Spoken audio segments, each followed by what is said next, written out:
ये रहे आपके पांचों पेपर जो लेटेस्ट हुए थे। टोटल आप 1 घंटे में खत्म कर सकते हो अगर वन स्ट्रोक अच्छे से पढ़ाई करना शुरू करोगे। अब एक्चुअली 10 समय नोट्स में, तो 10वां सम मैंने बोला है मत करो, सिर्फ 9 सम और मेहनत से एक की करनी है। 3 सम्स आपको आना शुरू होंगे। 2-2 घंटे इसके लिए पकड़ लो और भाई के लिए 3 घंटे पकड़ लो। अब बोलोगे सर क्यों वॉल्यूम के सम्स देखने लगा रहे हो? हाय हेलो नमस्ते दोस्तों, दिस इज रौनक सर और मैं आप सबका स्वागत करता हूं आपके प्यारे प्लेटफॉर्म आलसी इंजीनियर पे। दोस्तों आज हम लोग देखने वाले हैं इंजीनियरिंग मैथमेटिक्स 2 फर्स्ट ईयर का पुणे यूनिवर्सिटी का 2019 का एंड सेमेस्टर का जो पेपर है उसकी स्ट्रेटेजी। भाई बहुत सारे ऐसे बच्चे हैं कि जिनका M2 निकल ही नहीं रहा है, क्योंकि अगर आप ओवरऑल इंजीनियरिंग देखो जिस हिसाब से पुणे यूनिवर्सिटी ने सिलेबस सेट किया है मैथमेटिक्स का, तो M2 सबसे ज्यादा टफ माना जाता है। अब इसके 4 यूनिट्स है, हर एक यूनिट में क्या करना है क्या नहीं करना है, पेपर्स में क्या क्या आया है, किसको कितना समय देना है, किसको स्किप करना है, ये बहुत जरूरी है ये सारी चीजें। And the most important part is writing practice. इसीलिए पेन पेपर सामने रखिएगा और यहां से आगे जो भी 25 मिनट्स 26 मिनट्स रहेंगे that will be a roller coaster ride for all of you, क्योंकि मैं बहुत तरीके से आपको बताऊंगा क्या करना है क्या स्किप करना है और with all the previous papers. चलिए शुरुआत करते हैं। इंजीनियरिंग करना अब हो गया और भी आसान। पुणे यूनिवर्सिटी का न्यूली अपडेटेड 2024 पैटर्न, 2019 पैटर्न और भी कई यूनिवर्सिटीज के fully updated curated PYQ inclusive courses अब आपको दिखेंगे आलसी इंजीनियर के ऐप पे। भाई 2 लाख से ज्यादा बच्चे ऑलरेडी जुड़ चुके, आप किस बात का वेट कर रहे हो? जल्दी से join us now, link in the description. Thank you. चलिए बात करते हैं यूनिट नंबर 3 की। यूनिट नंबर 3 का नाम सुनते ही लोगों को डर लगता है, बिकॉज नाम में यहां पे दिख रहा है आपको इंटीग्रल और उसके बाद लिखा हुआ है कैलकुलस। अब कंफ्यूजन ये है कि भाई ऑलरेडी इंटीग्रेशन इतना टफ जाता है, उसमें अगर इंटीग्रल कैलकुलस नाम का यूनिट होगा तो हमारे लिए तो दिक्कत होगी ना सर। तो भाई सच में दिक्कत होगी क्या? तो इसके बारे में भी अपन बात करते हैं, लेकिन एक बात यहां पे समझ लो, नंबर ऑफ टॉपिक्स हम लोगों को कौन से करने इस पूरे यूनिट में।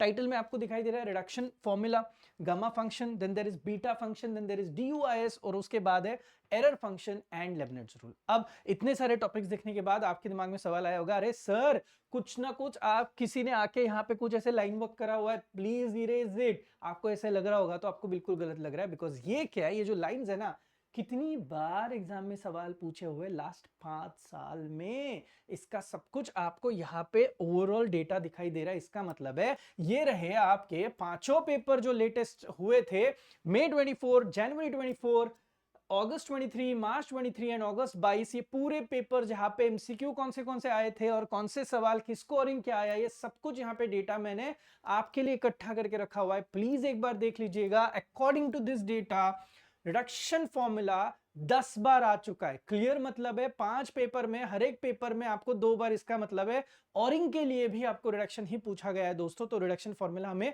किसी भी तरीके से करना है। मैं बात करूंगा रिडक्शन फॉर्मूला के बारे में, लेकिन सर मैं इसकी पढ़ाई कैसे शुरू करूं सर, सीक्वेंस में कैसे रखूं? तो भाई मैं आपको बताता हूं, सीक्वेंशियली जाओगे तो आपको थोड़ी दिक्कत होगी। मैं आपको यहां पे बता देता हूं, आप एक काम करो, सबसे पहले जो अच्छे से करना है ना, वो आप इस फंक्शन को लो जिसका नाम कौन सा फंक्शन है, गामा फंक्शन। एक छोटी सी ट्रिक मैं बता देता हूं, गामा फंक्शन के ऑलमोस्ट 7 या 8 सम से आपको बहुत तरीके से करने पड़ेंगे। भाई मेरे ऐप पे, मेरे कोर्स में मैंने बहुत सॉर्टेड सब कुछ दिया हुआ है ना, वहां से आपको पता चलेगा कि भाई उतने ही सम्स किए तो भी इनफ है, विद सीक्वेंस मैंने दिया हुआ है। अब देखोगे तो गामा फंक्शन की स्पेशलिटी क्या है, उसका कहना है कि मुझे किसी भी तरीके से हर एक सम जो मैं डील करूंगा उसमें मुझे ये प्लेयर चाहिए, e raise to minus variable, जिसे कहा जाता है e raise to minus t के हिसाब से डील करना, जहां पे हम लोग गामा फंक्शन की बात करेंगे। अब सर गामा फंक्शन का तो हमें बेसिक एलिमेंट पता चला कि किसी भी तरीके से मुझे यहाँ पे e to the power minus t minus x minus variable लेके आने का है।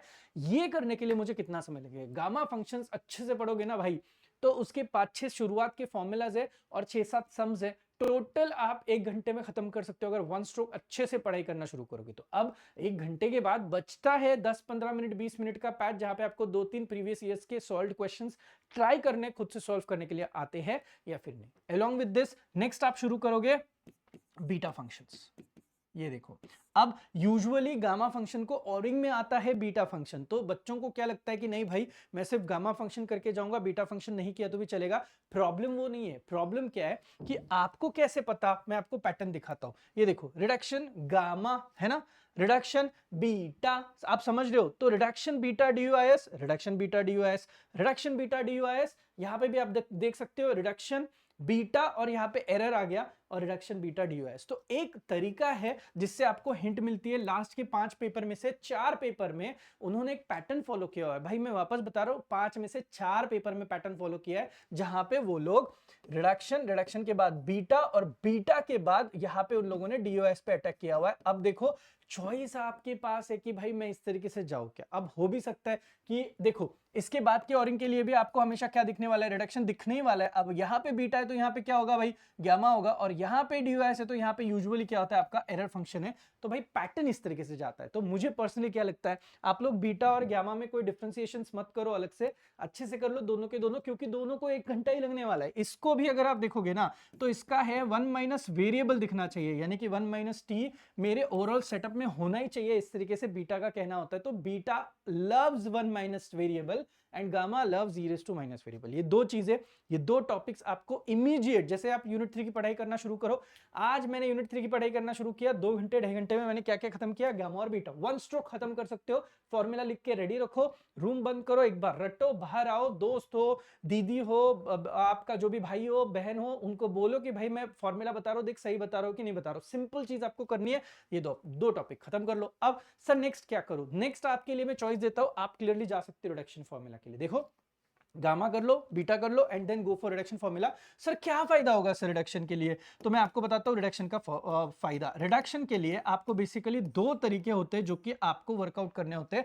एक होता है जो कि क्लियरली आपका फॉर्मूला बेस्ड है। कौन सा बेस्ड है भाई, फॉर्मूला। वो भी 2 फॉर्मूला में 3 टाइप आते हैं, 0 से लेके π/2, 0 से लेके पाई एंड 0 से लेके कितना आता है 2π। सो 3 फॉर्मेट्स जो बहुत फेमस है, वो 3 फॉर्मेट्स के फॉर्मूले आपको करने हैं। आपको पता है कितना समय लगता है, आप अगर ढंग से इसकी ट्रिक्स देखोगे जो कि मैंने मेरे कोर्स में सिखाई हुई है, तो ये जो ट्रिक्स के हिसाब से जाएगा ना, ये आप खत्म कर सकते हो सिर्फ आधे घंटे में। कितने देर में, आधे घंटे में। चलो 40 मिनट्स ले लो आप इसके लिए, ये 40 मिनट्स में। लेकिन सबसे बड़ा सवाल है कि यहाँ पे इसके ऊपर के सम्स किस तरीके से आते हैं। दोस्तों अगर आप इसके ऊपर के सम्स देखोगे ना, आपको मैं बताता हूं इन ऑल आपको सम्स अगर करने हैं, जो कि करने ही पड़ेंगे, बिकॉज रिडक्शन को ओरिंग रिडक्शन ही आता है, तो आपको सम्स करना बनता ही बनता है। भाई मैं आपको बताता हूं, आपको टोटल 9 सम्स करने के। कितने सम्स करने के, 9 सम्स। अब आप में से बहुत सारे बच्चे बोलेंगे सर बहुत टफ जाता है, सर 9 सम में नहीं कर सकता हूं। तो मैं आपको एक ऑप्शन देता हूं, क्या उस ऑप्शन के लिए आप रेडी होकर देखो, जो ऑलरेडी मैंने स्क्रीन पे लिख के रखा हुआ है। मैं आपको बताऊंगा, आप 9 सम्स मत करो, आप सिर्फ 3 सम्स करो। कितने सम्स करो, 3 सम्स करो। देखो अभी ध्यान से सर आपके क्या बोल रहे हैं, आपको ये 3 सम्स करने के। बहुत ध्यान से देखना, कोई मेरे साथ झगड़ा नहीं करना। आप चाहिए तो नोट करके रख सकते हो। tan raised to nx, x raised to n sin x and sin raised to 2nx, ये वाले 3 सम्स आपको करने पड़ेंगे सामदाम दंडभेद तरीके से, इंटीग्रेशन के फॉर्मूले यूज करके, ट्रिग्नोमेट्रिक फॉर्मूले यूज करके। आपको इन सारे भाई साहब को तीनों सम्स को खत्म करना है। बोलोगे सर अभी तो बोल रहे थे 9 सम्स है, 3 सम्स करके क्या मिलेगा, तो इन्हीं 3 सम्स को लेके आपको ये जो 3 सम्स है वो आपको मुफ्त में मिलेंगे। यानी कि एक्चुअल में यहां पे बाय 1 गेट 1 चल रहा है, इसीलिए सामने सामने रखा था। आप देख सकते हो tan raised to nx अच्छे से करोगे तो cot raised to nx का सम ऑटोमेटिक सेम कॉपी पेस्ट आपको दिखाई देगा। x raised to n sin x अच्छे से करोगे तो x raised to n cos x का सम आपको रेडीमेड आ जाएगा। sin raised to 2n अच्छे से करोगे तो cos raised to 2n का आपको अच्छे से आंसर आना शुरू हो जाएगा। भाई कभी तो सुन लो जो सर आपको बोल रहे हैं। अब आप में से कुछ बच्चे बोलेंगे 3 और 3 6 ही हुए सर, आपने तो 9 बोला था। तो भाई मैं वही बता रहा हूं, अगर आपको और पढ़ाई करनी है तो देखो भाई यहाँ पे तो मैंने आपको शॉर्ट करके दिया ना, 3 पे 3 मुफ्त है ना, तो 3 पे 3 मुफ्त, तो अभी तो आपके 6 सम्स हो गए ना। अगर आप ऑप्शन में डालने के बारे में सोच रहे हो तो मत सोचो, इसलिए मैंने आपको ये ऑप्शन दिया। अब रहा सवाल बचे हुए 3 सवाल, बचे हुए 3 जो भी क्वेश्चंस रहेंगे उन तीनों क्वेश्चंस के लिए I would be requesting you कि जिनको बहुत अच्छे मार्क्स लाने वो बचे हुए 3 सम्स भी अच्छे से कर सकता है। अगर नहीं करने तो फिलहाल 3 सम्स को छोड़ दो, आप इतना तो अटैक कर लो। तो ये बेसिकली आपका खत्म होता है reduction formula. Next is DOIS। नाम देखो क्या है, डिफरेंशिएशन अंडर इंटीग्रल साइन। इसके सिर्फ 6 सम्स है। कितने सम्स है, 6 सम्स है जो कि आपको वर्कआउट करने हैं डिफरेंशिएशन अंडर इंटीग्रल साइन के। अब डिफरेंशिएशन अंडर इंटीग्रल साइन में टेक्निकली क्या होता है, बहुत स्टेप बाय स्टेप चीजें जाती है दोस्तों। यहाँ पे बहुत परेशानी, इन्होंने बहुत हमें छेड़ा है, ऐसा कुछ भी नहीं होता है। स्टेप बाय स्टेप अब आपको जो भी दिया जाता है उसको I of A आपको बोलना है ना, उसके बाद आपको उसका क्या करना है भाई, उसका आपको DOIS लेना है। DOIS के लिए आप क्या करोगे, डिफरेंशिएशन करोगे विद रिस्पेक्ट टू ए। तो विद रिस्पेक्ट टू ए करोगे तो वो डिफरेंशिएशन की टर्म जो है वो अंदर चली जाएगी। जैसे कि आप अगर यहाँ पे integration with respect to X चल रहा है और यहाँ पे अगर आप डिफरेंशिएशन कर रहे हो d/dA वाला, आई रिपीट d/dA वाला, तो ये जो d/dA वाला डिफरेंशिएशन है, ये डिफरेंशिएशन इंटीग्रेशन कैंसिल नहीं होता है क्योंकि दोनों के एलिमेंट्स अलग अलग है विद रिस्पेक्ट टू जो चल रहा है वो। इसका बेसिकली DOIS बन जाता है, ये इंटीग्रेशन के साइन के अंदर चला जाता है और ये बन जाता है पार्शियल, इसीलिए इसको बोला जाता है डिफरेंशिएशन अंडर इंटीग्रल साइन। और यहाँ पे विद रिस्पेक्ट टू एक्स वाला एलिमेंट आपका एज इट इज रहता है। तो बहुत सिंपल सी एनालॉजी जो आपको यहाँ पे ख्याल रखनी होगी सम सॉल्विंग के लिए, आप DOIS कर लो। अब DOIS करने के बाद एरर फंक्शन आप ऊपर ऊपर करके जा सकते हो। रीजन बताता हूं, एरर फंक्शन के टेक्निकली 2-3 सम्स है, लेकिन उसमें कॉन्सेप्ट ऐड होती है लेबनिट्ज रूल की, जो इन दोनों में कॉमन 2-2 सम्स दे रहे हैं आपको। तो लेबनिट्ज रूल की वजह से यहाँ पे 4 सम्स बढ़ गया। बोलोगे सर इधर पे तो अंडरलाइन नहीं है, तो क्या लेबनिट्ज रूल पूछा नहीं है? नहीं भाई पूछा है। जनवरी 24 का आई गेस जनवरी 24 का ही पेपर था। दोनों सम्स जो आए थे पेपर में DOIS और एरर फंक्शन के, वो रिलेटेड टू क्या थे, लेबनिट्ज रूल थे। इसका मतलब है Leibniz rule is nothing but integral part, it is used in both, इन दोनों में यूज किया जाता है। अभी आप डिसाइड कर लो, रिडक्शन अच्छे से कर रहे हो, यस। बीटा अच्छे से कर रहे हो, हाँ। गामा भी अच्छे से कर रहे हो, हाँ। और DOIS अच्छे से कर रहे हो। एटलीस्ट इन 5 में से 1 2 3 4 5 कोई मैं इंपॉर्टेंट पकड़ता हूं, 5 में से 4 टॉपिक तो आप अच्छे से करोगे, इतना मुझे कॉन्फिडेंस आपके ऊपर है। एंड ओनली आफ्टर दिस आपका यूनिट आपको थोड़ा इजी लगने लगेगा। And the most important part is writing practice. समझ में आया? चलिए आगे बढ़ते हैं नेक्स्ट यूनिट के लिए, दैट इज यूनिट नंबर 4, जहां पे हम लोग देखने वाले हैं किस तरीके से कर्व को ट्रेस किया जाता है। अब कर्व ट्रेसिंग का सबसे बड़ा क्वेश्चन ये होता है, सर क्या मैंने ड्राइंग बहुत अच्छे से करनी चाहिए या फिर आनी चाहिए? मुझे जरूरत ही नहीं है भाई। आपको बस 3 टाइप के कर्व जो है वो पूछे जाते हैं। पहली कर्व है कार्टेशियन कर्व, दूसरी है पैरामेट्रिक, और तीसरी पोलर, और चौथा है आपका यहाँ पे टॉपिक जिसका नाम है रेक्टिफिकेशन। भाई साहब ध्यान से देखना, यहाँ पे जो लाइन वर्क किया उससे आपको पता चला होगा आपको कार्टेशियन को ओरिंग हमेशा कार्टेशियन के सम्स आते हैं। तो कार्टेशियन के टोटल 10 सम आए हैं लास्ट पेपर में। लास्ट 5 पेपर में कितने सम्स आए? 10। इसका मतलब है ओरिंग में भी आपको कार्टेशियन आता है। तो पहला तो सवाल वहीं पे खत्म हो गया।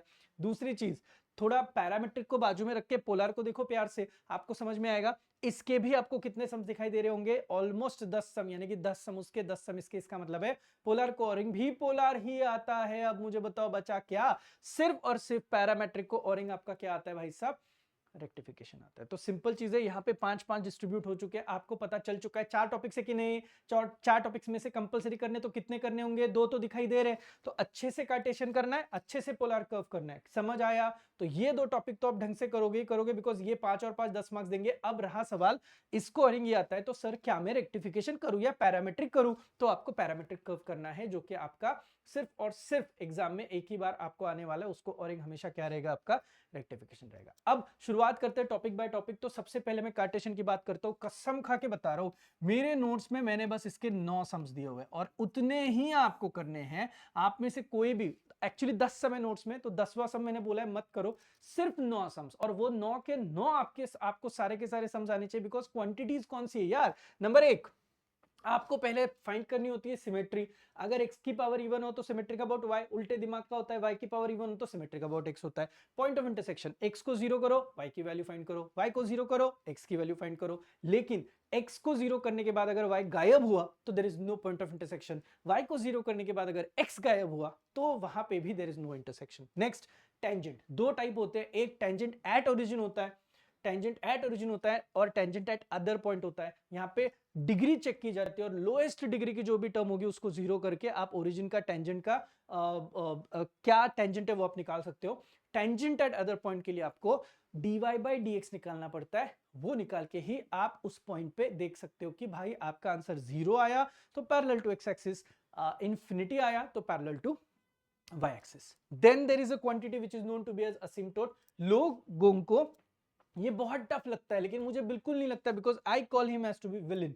मेंटली रेडी रहो। ये जो विलन वाली कॉन्सेप्ट है ये हमें क्या कहती है मैं बताता हूं आपको। आपके ओवरऑल इक्वेशन में x और y की इक्वेशन होगी ना, इसमें x की जो इक्वेशन है उसके x की जो जितने टर्म्स है उसकी हाईएस्ट डिग्री वाली टर्म का जो भी कोएफिशिएंट होगा उसको आपको इक्वेट करना है 0 से। तो अगर आपको वहां से कुछ मिला तो भाई असिम्पटोट पैरेलल टू x है, नहीं मिला तो y है, y की हाईएस्ट डिग्री टर्म का कोएफिशिएंट उसको आपको जीरो करना है, तो आप यहाँ से वर्कआउट कर सकते हो। And then there is region of absence. Region of absence जब आप कर रहे हो तो you should be very sure about it कि कोई भी स्क्वायर आपका पॉजिटिव हो, कोई भी स्क्वायर आपका पॉजिटिव हो, कोई भी स्क्वायर अगर बाय चांस नेगेटिव आया तो वहां पे इमेजिनरी पार्ट बन जाएगा, there won't be any kind of curve, इसीलिए वहां पे रीजन ऑफ एब्सेंस आ जाएगा। Is the simplest thought behind it. तो ये आपको कंपलसरी इसके 9 सम से भाई इसको आपको वर्क अराउंड करना ही पड़ेगा। ये था आपका कार्टेशियन। कार्टेशियन के नेक्स्ट इमीडिएट बाद आता है आपका पैरामेट्रिक। अभी पैरामेट्रिक नहीं करना है, बाजू में रख दो, आप जाओ इधर पोलर में।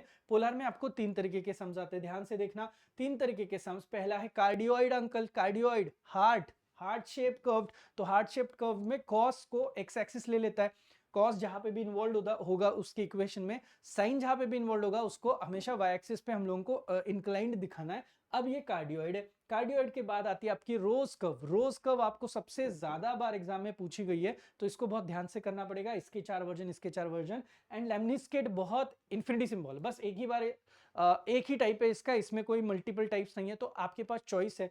ये वैसे तो इजी है, अगर टफ लग रहा होगा तो ये दो तो आपको कंपलसरी करने हैं। भाई मैंने क्या बोला, 10 बार आया है, तो ऊपर और नीचे सवाल आ रहा है, तो आपको you should be very sure कि एटलीस्ट आपको कार्डियोइड और रोज कर्व करते आना चाहिए। ये करने के लिए भी आपको जो पॉइंट्स है उसमें से 2 पॉइंट्स तो कॉमन हो गए, सिमेट्री, पॉइंट ऑफ इंटरसेक्शन। लेकिन यहां पे आपका स्पेशल पॉइंट टेंजेंट के लिए कुछ अजीब सी चीजें चलती है। वहां पे आपका फाई नाम का एंगल इंट्रोड्यूस होता है, that is tan phi is equal to r upon dr by d theta। यहां पे उसके लिए हम लोगों को पहले tan phi के रंग रूप देखने पड़ेंगे कि tan phi 0 होगा तो क्या होगा, tan phi इंफिनिटी होगा तो क्या होगा, tan phi का वैल्यू 1 होगा तो क्या होगा, ये सब कुछ हमें पता होना चाहिए। हैविंग सेड दिस, एक टेबल है जो कि हमें फॉर्म करना है। ये पूरा टेबल कसम खा के बता रहा हूँ कैल्सी से निकलता है। कैल्सी का मोड आपको सही रखना है, फिर आपको इसके आंसर्स आना शुरू हो जाएंगे। तो please make sure about it कि आप ढंग से कर रहे हो, तभी जाके आपका ये वाला पार्ट खत्म हो जाएगा। उसमें भी मुझे पूछोगे तो रोज कर्व बहुत ज्यादा फेमस है, तो प्लीज रोज कर्व के आपको सम्स जो है साइन कॉस वाले वर्जन के दोनों भी बहुत अच्छे से करने पड़ेंगे इस केस में। ये था आपका पोलर। अब आते हैं हम लोग पैरामेट्रिक। पैरामेट्रिक में सिर्फ 2 ही टाइप है, एक है आपका साइक्लॉइड और दूसरा है आपका एस्ट्रॉइड। साइक्लॉइड का मतलब कटोरी, है ना, तो कटोरी सीधी रखी है, कटोरी उल्टी रखी है, तो ये कटोरी का फायदा ये हमेशा आपका सिमेट्रिक अबाउट वाई एक्सिस होता है हमेशा। इसकी हाइट 2a होती है हमेशा, इसका विड्थ 2a पाई होता है फिक्स्ड हमेशा, तो सब फिक्स्ड है भाई इसका। तो ये इसका एक सम करोगे ना तो इसके बाकी के तीनों सम्स आपको समझ में आएंगे। मतलब मेहनत सिर्फ एक की करनी है, 3 सम्स आपको आना शुरू हो जाएंगे। यहाँ पे भी मेहनत एक की करनी है, 3 सम्स आना शुरू हो जाएंगे। तो प्लीज मेक श्योर आप ढंग से कर रहे हो, जो पढ़ रहे हो वो सही से पढ़ रहे हो। यहाँ पे आपको रेपिटेटिव चीजें दिखना शुरू हो जाएंगी। And then there is astroid का कॉन्सेप्ट। एस्ट्रॉइड में आपको ये स्टार शेप्ड कर्व मिलता है।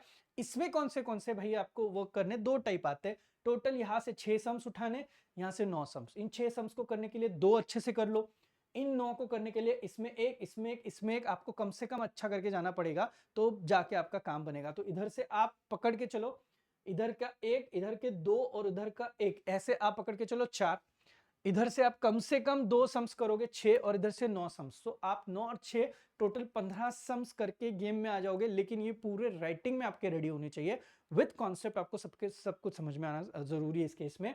यहाँ पे आपको एक स्पेशल पॉइंट की कॉन्सेप्ट आती है जहां पे हम लोग dy by dx find out करते हैं। Once we find dy by dx we check either it goes for 0 और it goes for infinity. If it is for 0 then parallel to x axis होगा, if it is for infinity then parallel to y axis होगा। So that's how this is the end. अब बोलोगे and तो हुआ नहीं है, rectification आपने बोला नहीं है। हाँ मैंने बोला ही नहीं है, क्योंकि रेक्टिफिकेशन आपको करना ही नहीं है, तो प्लीज रेक्टिफिकेशन को स्किप करो। आपने रेक्टिफिकेशन स्किप किया तो भी आप 15 में से 15 मार्क्स यहाँ पे लेके आ ही सकते हो। तो आपको यहाँ पे मैंने जो बोला वो आपको फॉलो करने में कोई दिक्कत नहीं होनी चाहिए। करेक्ट।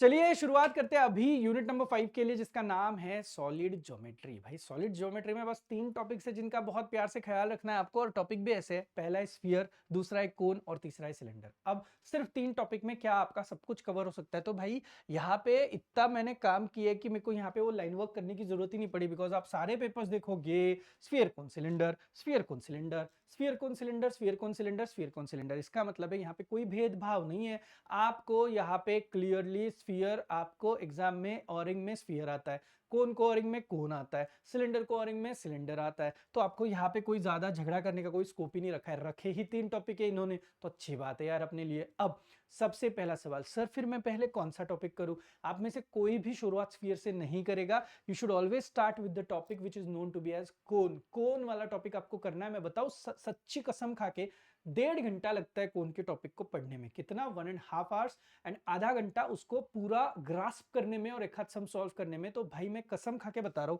2 घंटे में कोन का टॉपिक खत्म होता है। इसके लिए हमें किन किन लोगों की जरूरत है? रादर ये पूरा तीनों के तीनों टॉपिक अच्छे जाने के लिए सॉलिड ज्योमेट्री के हमें क्या क्या पता होना चाहिए कि भाई हमें बेसिकली कि डिस्टेंस फॉर्मूला क्या होता है, देन प्रोजेक्शन फॉर्मूला क्या होता है, पाइथागोरस क्या होता है, there is something called as direction cosines and direction ratios। तो direction ratios हमें बहुत अच्छे से आना जरूरी होता है। that is the basics that we need। तो basically कोन में आप देख सकते हो there is a formula जो कि almost every sum में यूज होता है। लास्ट के 2-3 सम छोड़ो अगर आप तो cos alpha is equal to, देखो क्या लिखा है, a1 a2 plus b1 b2 plus c1 c2 upon under root of a1 square plus b1 square plus c1 square under root of a2 square plus b2 square plus c2 square. ये दिमाग में छाप दो, ये बहुत जरूरी है। यहाँ पे a1 a2 b1 b2 c1 c2 में से a1 b1 c1 कौन है? तो कोई एक लाइन है ना, पकड़ के चलो एक्सिस ऑफ द कोन जिसके ये dr से direction ratios a1 b1 c1 और जनरेटर के आपको a2 b2 c2 जो है वो आपको दिखते हैं और इनके बीच का एंगल यहाँ पे दिखता है अल्फा, ये होता है आपका वर्टेक्स। तो ये सेटअप के सम जो है वो आपको आते हैं। इसमें टाइप्स कितने बनते हैं? तो इसके 3 टाइप्स बनते हैं भाई। 3 टाइप के सम्स अपने को आने चाहिए। एक आपको अल्फा गिवन वाला टाइप आता है जो कि बहुत फेमस है। एक दूसरा होता है अल्फा मिसिंग। अगर अल्फा मिसिंग है तो कुछ और एक्स्ट्रा इंफॉर्मेशन देके हम लोगों को सबसे पहले अल्फा निकालना पड़ता है।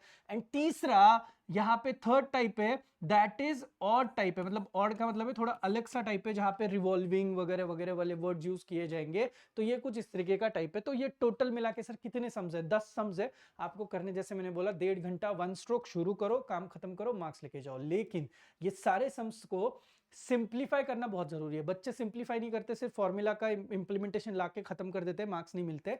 You should know these formulas, a plus minus B bracket square, a plus B plus C bracket square, a plus B plus C plus D bracket square. तो ये जो सारी चीजें हैं, आई एम सॉरी, ये ना ऐसा है, ये ना ऐसा है, हाँ। तो ये आपको बस आने चाहिए ये वाले फॉर्मूलाज। ये फॉर्मूलाज आएंगे तभी जाके आपका काम बनेगा, अदरवाइज आपको सिंप्लीफिकेशन करने में दिक्कत आएगी। मैं वापस बता रहा हूँ, खुद से सॉल्व करके देखना है।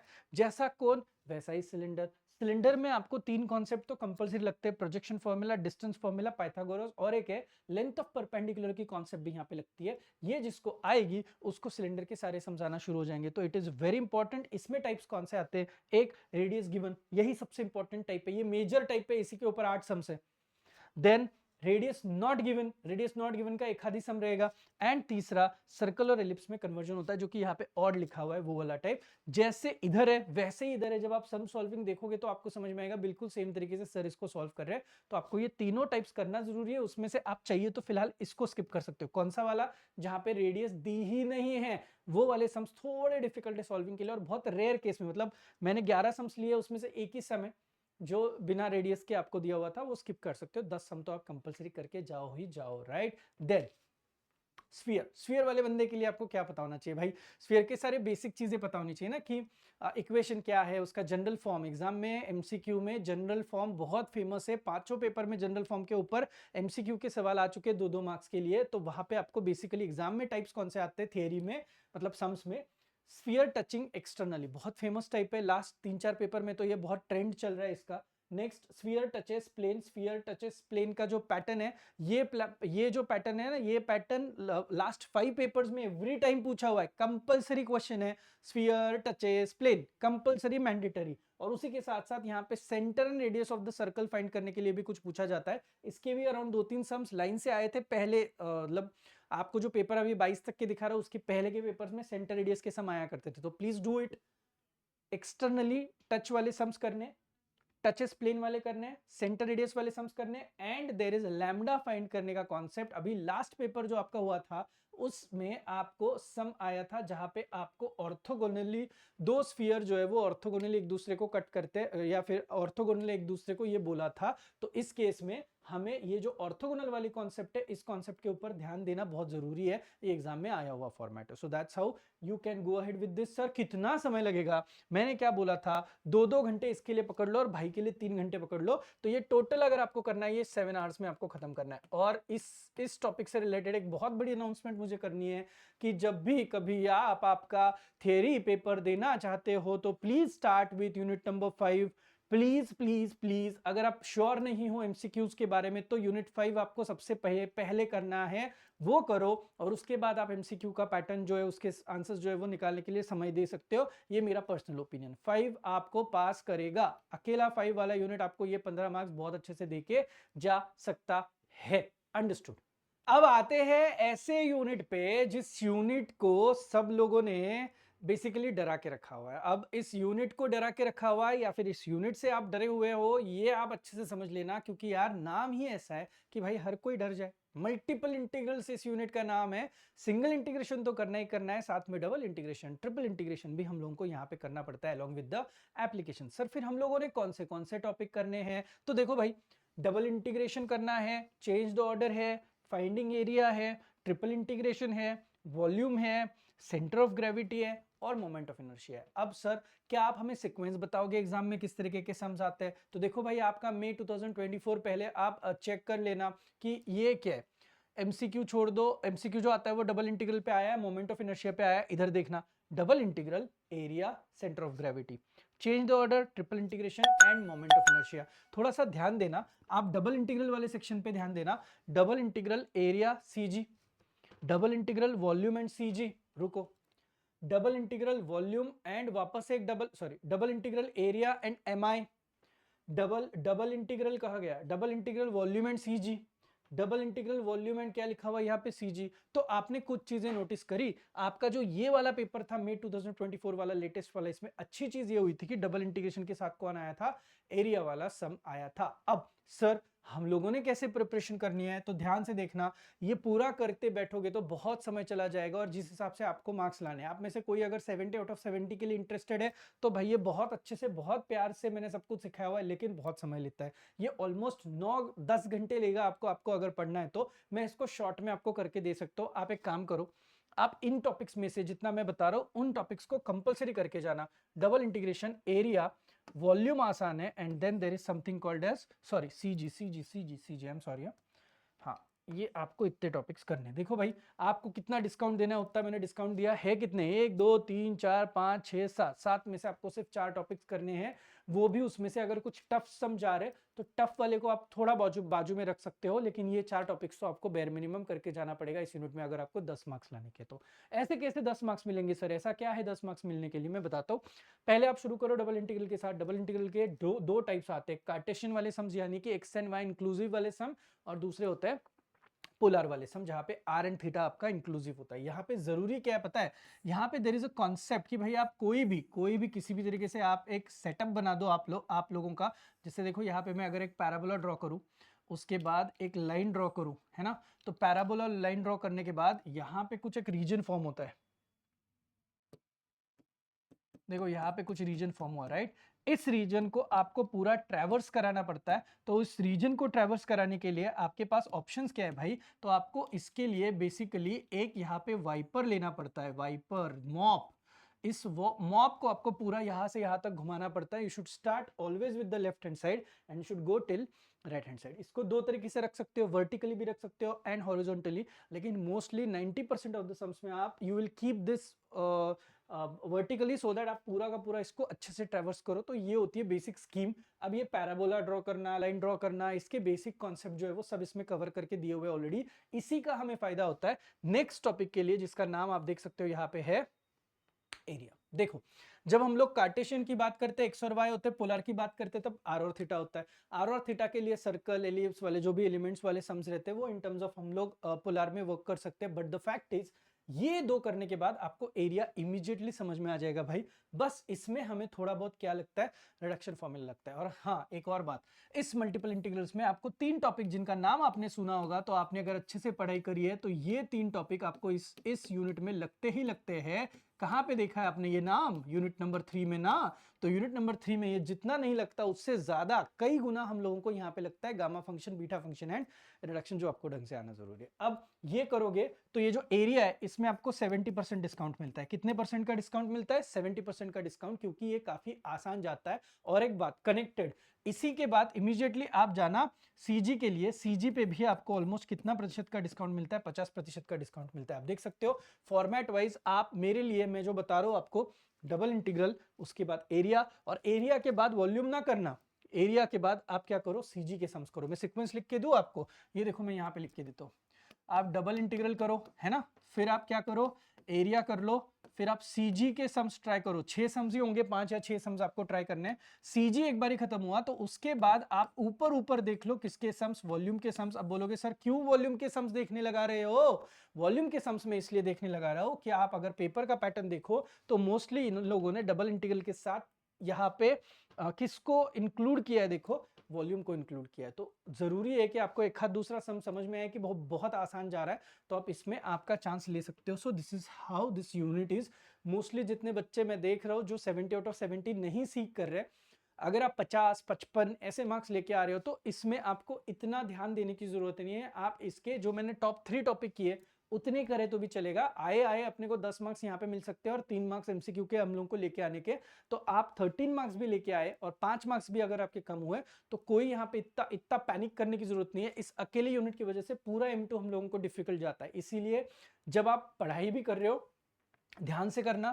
पहले यूनिट नंबर 5 करना जैसे मैंने आपको बोला, फिर 4 कर लेना, फिर 3 कर लेना, और 3 के इमीडिएटली बाद आपको यूनिट नंबर क्या करना है? 6। This should be your study sequence also and this should be your writing sequence also paper की। सो ऐसे आप जाओगे तो शायद आपको फायदा हो जाए, क्योंकि लिंक में सारी चीजें चलती है। फिर आप एमसीक्यू कहीं पे भी घुसा दो, आपको शुरू में करना है करो, बीच में करना है करो, कहीं पे भी कर सकते हो, कोई प्रॉब्लम नहीं। So basically that's how this is our unit number 6। I am sure आपको यूनिट नंबर 6 के बारे में जितना बताना था, समझना था, उतना समझ चुका है।